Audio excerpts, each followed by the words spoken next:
Donc, je suis Jean-Pierre Giraud. J'ai été le président de la commission transport à la région Île-de-France et j'étais aussi administrateur du STIF.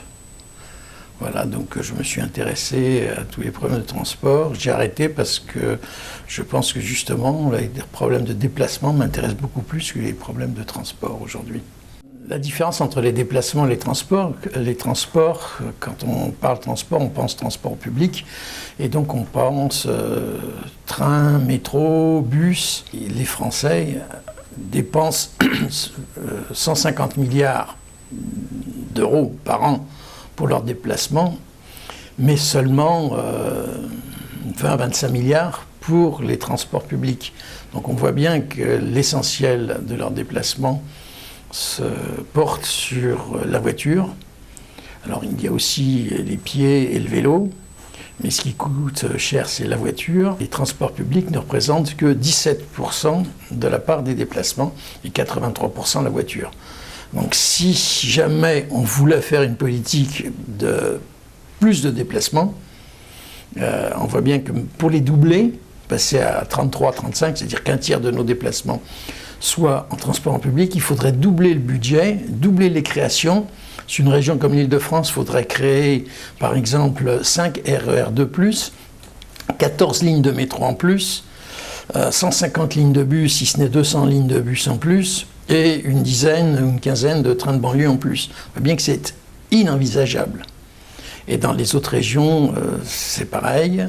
C'est même pire, puisqu'il y a des endroits complètement délaissés en transport en public. Et tous les transports en public que l'on pourrait créer, ça ne serait maintenant que dans des zones non denses, puisque toutes les zones denses sont déjà occupées. Donc ça veut dire des transports où il y aurait peu de public intéressé, qui coûteraient très cher.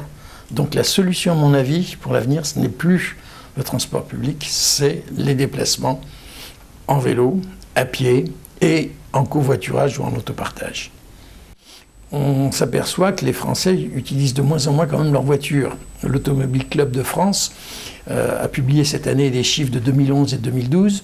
Chaque voiture a roulé 9000 km en 2011, mais 8750 km seulement en 2012, c'est-à-dire 250 km de moins. On voit bien que les gens, ça leur coûte d'utiliser leur voiture, et donc ils font appel soit au covoiturage, soit à l'autopartage. Le covoiturage, c'est quelque chose dont les gens se moquaient il y a 10 ans.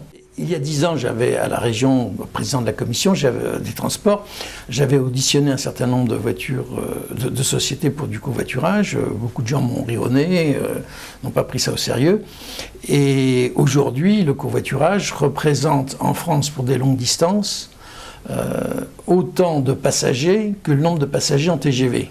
Et il vient en compétition complète sur des grandes lignes comme Paris-Lyon, Paris-Lille, Paris-Nantes ou Bordeaux-Toulouse, puisque les TGV sont pleins et sont très très chers. Et je pense que l'autopartage dans 5-10 ans va avoir la même évolution que le covoiturage, va exploser comme le covoiturage est en train d'exploser aujourd'hui. Et il a la même réticence aujourd'hui, l'autopartage, qu'avec le covoiturage il y a 10 ans. La société actuelle est en train de changer.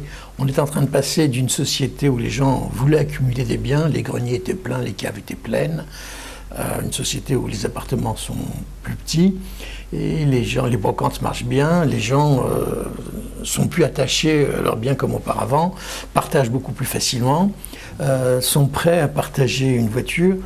Le problème avec une voiture, c'est l'échange de clés.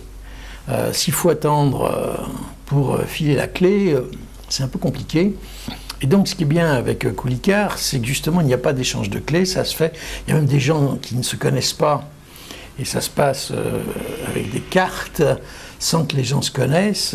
Donc c'est beaucoup plus simple pour le propriétaire de la voiture et pour l'utilisateur. Donc là on est dans une avancée importante. Je rappelle que 90 à 95% de son temps, la voiture dort. Elle ne fait pas ses 40 heures par semaine comme nous, et donc elle est à la disposition du voisinage. En plus, la Maïf est associée au projet, et donc il n'y a pas de problème de risque avec des accidents qui viendraient embêter la vie du propriétaire. Tout est pris en charge par la Maïf rapidement. Donc c'est un projet qui a, à mon avis, sa pertinence et qui va se développer rapidement.